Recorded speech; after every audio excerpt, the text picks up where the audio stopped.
叩いてOh, 叩いて thank 叩 God いて he's 叩い not て peeing 強 on く the なる。 damn thing. 今度は連打システムがすごい。ハマるロープレ第2弾シャイニングウィズダム新登場。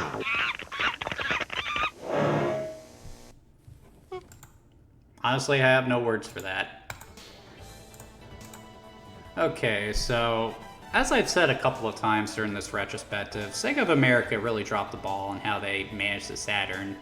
And part of the reason for that was they were just a little too hesitant to support the Saturn. As I said, they felt it was underpowered. They didn't think it could compete with the Nintendo 64 or the PlayStation. And the Genesis was still doing well at the time. They didn't see the point in abandoning it just yet. As a result, you had a lot of games, high-profile games, being released on the Saturn, being released on the Genesis, well into the console's life cycle. Or you had games being moved to the Sega Saturn at the 11th hour without any real time to rework the game to accommodate the game's, the console's hardware.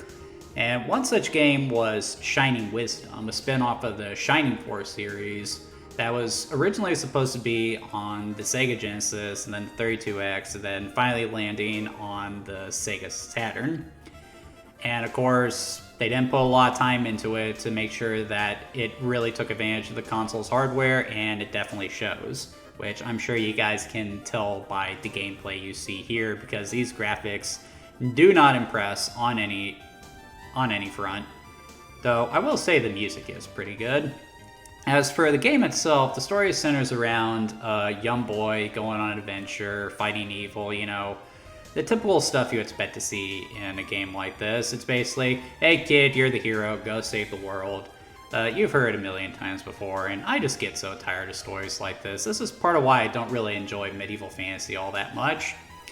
In regards to the general gameplay, you would be forgiven for thinking that Shining Wisdom would be a turn-based strategy game, but it's actually more of an action-adventure game in the vein of the Legend of Zelda series. And in that respect, it actually is pretty good. There is a nice sense of progression as you slowly grow more powerful over the course of the game. There's some decent puzzles, some decent boss encounters. It's not a bad game at all. It's just, around this time, something like this just wasn't going to impress anyone, especially considering that a 3D Zelda game would be a few years off, and that would end up being one of the iconic games of the generation. So something like this, it just wasn't going to leave a big splash at all. Thankfully, this wouldn't be the end of the Shining Force series.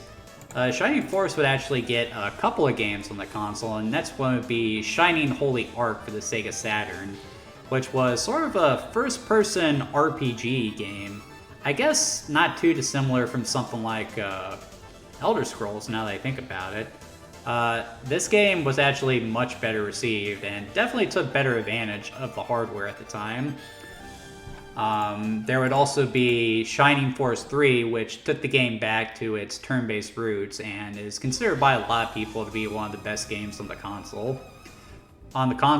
In the series in general. So if you're going to play Shining Force on the Sega Saturn, I recommend one of those two games. I mean, Shining Wisdom is still okay, but there are so many better games that you can play on the console than that.